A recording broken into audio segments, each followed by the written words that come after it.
যে কোনো বুকে ব্যথাকেই গ্যাস্ট্রিকের ব্যথা বলে মেনে নেওয়া উচিত হবে না, সতর্ক হতে হবে আমাদের। আমি ডক্টর সৈকত চৌধুরী, আমি কার্ডিওলজিস্ট হিসেবে কর্মরত আছি জাতীয় হৃদরোগ ইনস্টিটিউট হাসপাতালে, এবং একই সাথে আমি সান্ধ্যকালীন চেম্বার করছি প্রেসক্রিপশন পয়েন্ট বনানীতে। আচ্ছা, আপনি কি বুকে ব্যথায় ভুগছেন? হয়তো এমন হতে পারে যে আপনি খাবার পরে একটা বুকে ব্যথায় ভুগছেন, এটাকে আপনি গ্যাস্ট্রিকের সমস্যা হিসাবে ধরে নিচ্ছেন, এবং এই সমস্যা মনে করে আপনি ফার্মেসি থেকে বা আপনি আপনার পছন্দের মতো যে কোনো গ্যাস্ট্রিক ওষুধ খাচ্ছেন, অনেক দিন খেয়ে যাচ্ছেন, খুব একটা ইমপ্রুভমেন্ট নাই। আপনিও ধরে নিচ্ছেন আপনার হয়তো গ্যাস্ট্রিক হয়েছে, অথবা আপনি যে ডক্টরের কাছে গিয়েছেন উনিও বলছে যে আপনার গ্যাস্ট্রিক হয়েছে, আপনি গ্যাস্ট্রিক ওষুধ খেয়ে যাচ্ছেন। ওকে, এটা গ্যাস্ট্রিক হতে পারে একদিক থেকে, কিন্তু একই সাথে এই সমস্যা কিন্তু হার্টের ব্যথার জন্য হতে পারে।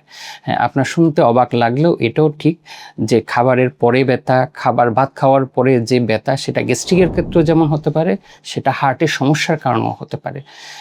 এই সমস্যা আসলে আপনাদের পক্ষে, সাধারণ মানুষের পক্ষে বোঝা সম্ভব না কোনটা হার্টের সমস্যার জন্য ব্যথা অথবা কোনটা গ্যাস্ট্রিকের সমস্যার জন্য ব্যথা।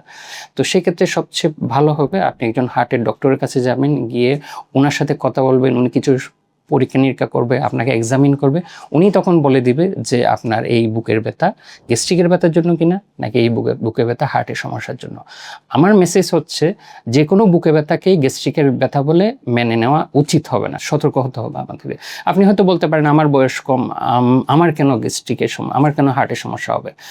আপনার শুনতে অবাক লাগলেও এটাও ঠিক যে আমরা এখন দেখতে পাচ্ছি যে কোনো বয়সে আমরা হার্টের সমস্যা পাচ্ছি, সেটা আপনার 25-30 হোক, সেটা 40 হোক, সেটা 50 হোক।